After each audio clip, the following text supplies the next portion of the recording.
योग आपको दंड योग बताया था, यूप योग समझिए। अगर आपके चार्ट में ग्रह जो हैं पहले में, दूसरे में, तीसरे में, चौथे में, मतलब सर्कल यहीं पे ख़त्म हो जाए, सातों ग्रह सूर्य से लेकर सारे ग्रह जो हैं यहीं पर बैठे हों। यदि सूर्य आदि सातों ग्रह यदि लग्न दूसरे, तीसरे और चौथे भाव में स्थित हों तो उसे यूप योग कहा जाता है। यूप योग में लेने वाला व्यक्ति धैर्यवान होता है, उदार प्रवृत्ति का होता है और यज्ञ करने वाला और विद्वान कहा जाता है। इसे यूप योग कहलाया जाता है। वहीं पे जो चाप योग मैंने बताया था कि अगर आपके सारों के सारे घर 10वें, 11वें, 12वें और लग्न में बैठे हों तो उसे हम चाप योग कहते हैं। तो ये चाप योग हो गया और ये आपका यूप योग हो गया। कहिए राधे राधे। चैनल को सब्सक्राइब कर डालिए। बात करते हैं, आपको लग्न को फोकस करना है। अगर लग्न से लेकर पहले घर में, दूसरे घर में, तीसरे घर में, चौथे घर में, पांचवें घर में, छठे घर में, सातवें घर में, मतलब कि इन सभी घर में कोई ना कोई प्लैनेट हो, ये सारे घर भरे हों तो इसे हम नौका योग कहते हैं। अब जो इंसान इस नौका योग में पैदा होता है वो प्रसिद्ध बहुत ज़्यादा होता है। जैसे जैसे उसकी लाइफ बढ़ती है वैसे वैसे वो ज़िंदगी में सफलता प्राप्त करता है। और ऐसे लोगों का जल से संबंधित बिजनेस अगर करते हैं तो बहुत ज़्यादा शुभकारी होता है।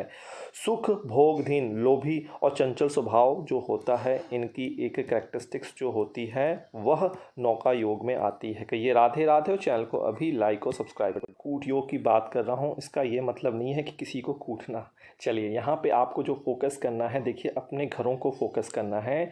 जन्म कुंडली में ये 4th हाउस होता है, आप सभी को पता है। पहला घर ये होता है, दूसरा घर ये, तीसरा ये, चौथा घर ये।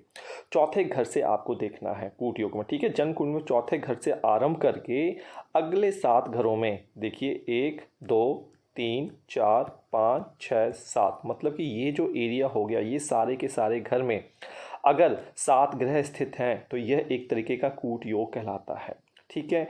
इस योग में जन्म लेने वाला व्यक्ति जो होता है उसे मेहनत करनी पड़ती है पैसे के लिए। वो धनहीन जो है वो कैरेक्टरिस्टिक इसमें आता है, क्योंकि छठा और अष्टम भाव भी यहाँ पे इंक्लूड हो गया।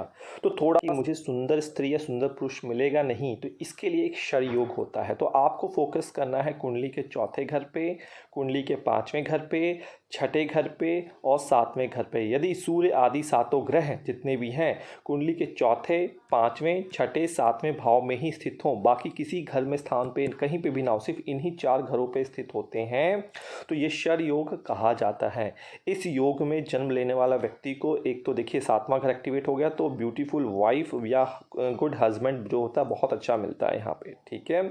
और साथ ही साथ ये इंसान जो होता है सुख प्राप्त करने वाला होता है और गुणी बहुत ज़्यादा होता है। शेयर मार्केट में बहुत शक्ति प्राप्त करता है, क्योंकि पंचम भाव में है तो ऐसे लोग PhD का बनता है। तो आपको जिन घरों को फोकस करना है, एक तो 7वें घर को फोकस करना है, 8वें घर को फोकस करना है, 9वें घर को फोकस करना है, 10वें घर पर। अगर आपके सारे घर इन्हीं 4 भावों में आकर बैठ जाए तो इसे हम जो योग कहते हैं उसे शक्ति योग कहते हैं। ऐसे केस में जो इंसान होता है थोड़ा सा आलसी स्वभाव का होता है, थोड़ा सा कामुक नेचर का होता है, कामुक प्रवृत्ति जो होती है उसकी बहुत ज़्यादा हो जाती है। लेकिन युद्ध विद्या में, क्योंकि अष्टम भाव है और 10म भाव है, युद्ध विद्या में बहुत ज़्यादा निपुण होता है, जैसे कि पृथ्वीराज चौहान, महाराजा प्रताप सिंह की तरह, ठीक है जी। शक्ति बहुत होती है इन लोगों में।